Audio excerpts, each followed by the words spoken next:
Приветствую, друзья! С вами Искандер Бариев, и вы смотрите 25-й выпуск блога Liberate Crimea. За 5,5 лет оккупации Крыма сформирована сильная международная коалиция, которая последовательно и системно придерживается политики непризнания незаконной аннексии Крымского полуострова. Генеральная ассамблея ООН, Парламентская ассамблея ОБСЕ, Комитет министров Совета Европы, НАТО. Это далеко не полный перечень авторитетных международных организаций, которые неоднократно выступали в поддержку территориальной целостности Украины и защиту прав человека в оккупированном Крыму. Сегодня в копилке деоккупации Крыма ряд принятых резолюций, промежуточное решение Международного суда ООН, санкции и так далее.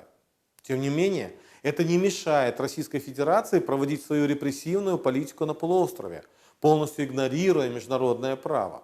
Количество нарушений прав человека продолжает только расти, а репрессии усиливаться. Это целенаправленная политика Кремля или месть крымско-татарскому народу и проукраинским активистам за твердую позицию и ненасильственное сопротивление? Исходя из статистики, можно полагать, что оба посыла верны. Так, по данным Крымско-татарского ресурсного центра, только за 9 месяцев 2019 года в Крыму зафиксировано 80 обысков, 126 задержаний, 169 допросов, опросов, бесед, 282 ареста, включая 213 случаев продления срока ареста, 578 случаев нарушения права на справедливый суд, 90 случаев на наивысший достижимый уровень физического и психического здоровья, 69 этапирование политических заключенных. Помимо этого, продолжаются нарушения религиозных, культурных, образовательных прав. Активно разрушается экосистема Крыма, проводятся незаконные военные учения, призыв в российскую армию и так далее. А теперь предлагаю взглянуть на данную статистику в сравнении с тем же периодом 2018 года. Так, количество обысков практически одинаково. 79 в 2018 и 80 в 2019. Это свидетельствует о системных репрессиях на полуострове, в частности, в отношении представителей коренного народа.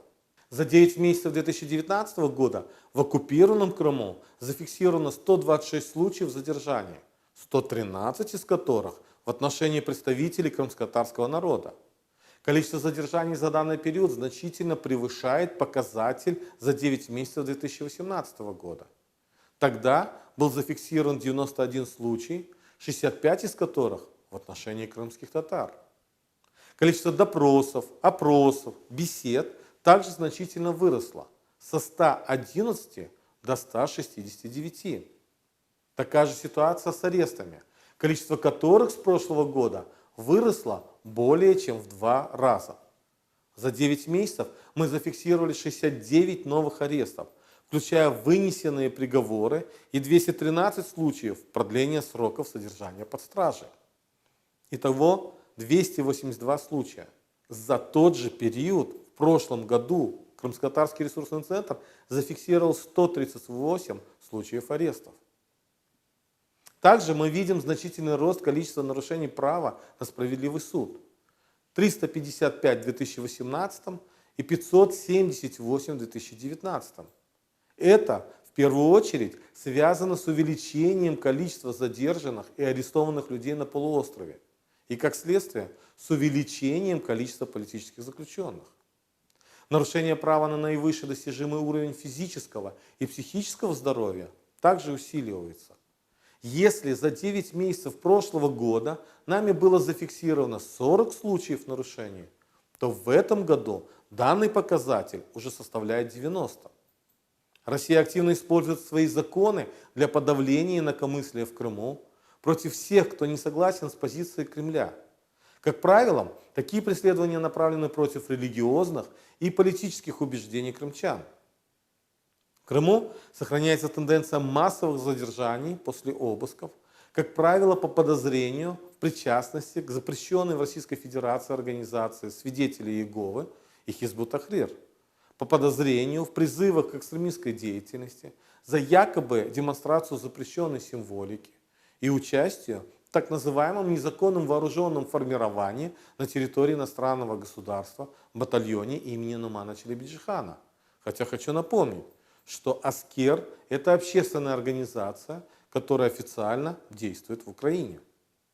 Российская Федерация использует Хизбут Тахрир как предлог для ареста и дальнейших системных преследований коренного крымско-татарского народа. А российское следствие обвиняет крымских татар в участии или организации деятельности террористической организации, или в насильственном захвате власти, или насильственном удержании власти, чего эти люди на самом деле не совершали, и на что у оккупантов нет доказательств. С другой стороны, российская пропагандистская машина активно создает страшилки о Хизбут Тахрир как опасной террористической организации для стран западного мира.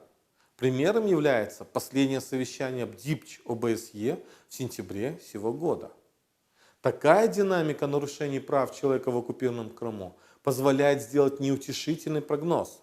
Репрессии и далее будут набирать обороты, пока на полуострове полностью не уничтожит гражданское сопротивление. Хочу напомнить, что по данным Крымско-Татарского ресурсного центра на данный момент общее количество политических заключенных и преследуемых Крыма 98. Из них 79 представители коренного крымско-татарского народа, а 87 находятся в застенках ФСБ на территории оккупированного Крыма и Российской Федерации. Да, Крымско-Татарский ресурсный центр направил официальные письма президенту Украины Владимиру Зеленскому и омбудсмену Украины Людмиле Денисовой с просьбой включить в список обмениваемых заключенных и пленных с Российской Федерацией 87 политических заключенных Крыма, которые находятся в СИЗО и колониях. Надеемся на их скорейшее освобождение. До новых встреч!